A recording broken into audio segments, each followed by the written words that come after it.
আমরা ঢাকাতে শিফট হয়ে কেমন বাসা নিলাম সেটা তো আপনাদের সাথে শেয়ার করা হয়নি, তাই আজকে আমাদের বাসার পুরা হোম ট্যুর আজকে আপনাদের সাথে শেয়ার করব। এখন যেখানে দাঁড়িয়ে আছি সেটা হচ্ছে আমাদের ড্রয়িং রুম। তো ড্রয়িং রুমে আমাদের এখন পর্যন্ত শুধু আলমারিটা ছাড়া সবই আগের ফার্নিচারই আছে। এই যেখানে টিভি, তারপরে সোফা, এইদিকে সিরাতের ডলস, আর হচ্ছে এখানে সিরাতের বাবার শখের হচ্ছে বইয়ের র্যাক।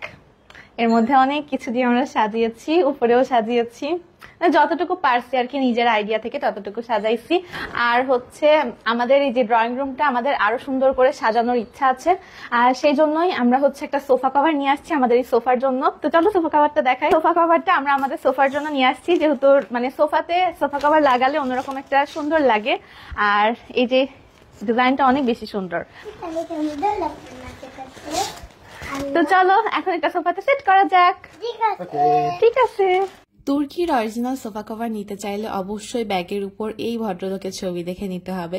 আমি কিন্তু ওনার সাথে মিট করে এসেছি এবং আপনাদের সাথেও শেয়ার করেছিলাম। আমি একদম ওনাদের ফ্যাক্টরিতে গিয়েছিলাম আর ওনাদের কাছ থেকে আজকে সোফা কভারটা অর্ডার করেছি। আমরা ছবি পাঠিয়েছিলাম এবং আমাদের সোফার মেজারমেন্ট অনুযায়ী ওরা হচ্ছে সোফা কভার পাঠিয়ে দিয়েছে।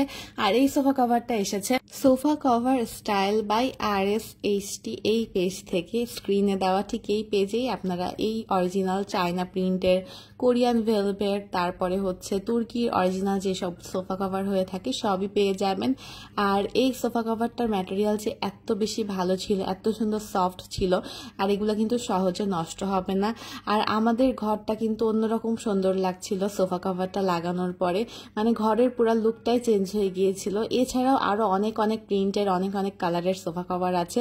আপনারা নিতে চাইলে ওদের পেজটা ভিজিট করতে পারবেন এবং সেখান থেকে কিন্তু আপনারা অর্ডার করে দিতে পারবেন। Sofa cover style by RHHT এই পেজে কিন্তু আপনারা সব থেকে ভালো কোয়ালিটি, সব থেকে ভালো ফেব্রিকের সুন্দর সুন্দর সোফা কভার পেয়ে যাবেন।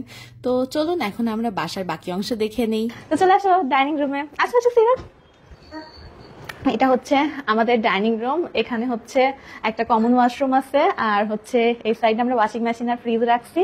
আর এইদিকে হচ্ছে আমাদের ডাইনিং টেবিল, এইদিকে হচ্ছে শোকেস। শোকেসটা অনেক গিজিমিজি। আর এইদিকে হচ্ছে সিরাতের বাবার একটা রুম। মানে আমাদের বাসার মোট 3টা বেডরুম আছে। হ্যাঁ, তো 3টা বেডরুম আছে, তার মধ্যে একটা বেডরুম হচ্ছে ওর জন্য, ওই যে এখানে অনলাইনে ক্লাস নেয়। আর এটা হচ্ছে ওর ল্যাপটপের টেবিল, পাশাপাশি ওর বইয়ের কাজকর্ম সবও এখানে করে।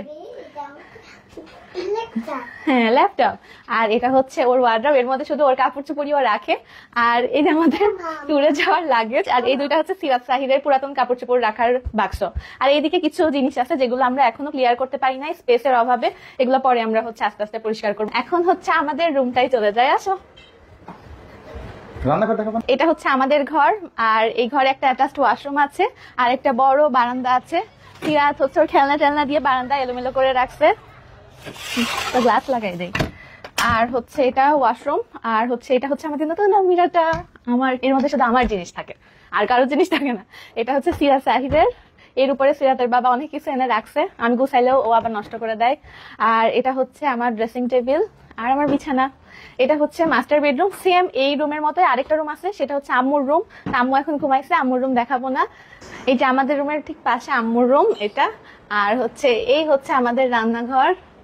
ইফতারের পরে তো এই জন্য একটু এলোমেলো আছে, তো রান্নাঘরের আলো কম, জাস্ট একটা লাইট আছে। এখানে সিরাতের খাবার হচ্ছে। এই সাইডে আমাদের মেড সেফ, ওভেন রাখার এখনো জায়গা আমরা করতে পারি নাই। আর এই যে গ্যাসের চুলা আর সবকিছু। আগের বাসার রান্নাঘরে হচ্ছে কেবিনেট ছিল, সে কারণে অনেক কিছু গুছায় রাখতে পারতাম, কিন্তু এই বাসায় যেহেতু কেবিনেট নেই সে কারণে একটু মেসি দেখাচ্ছে।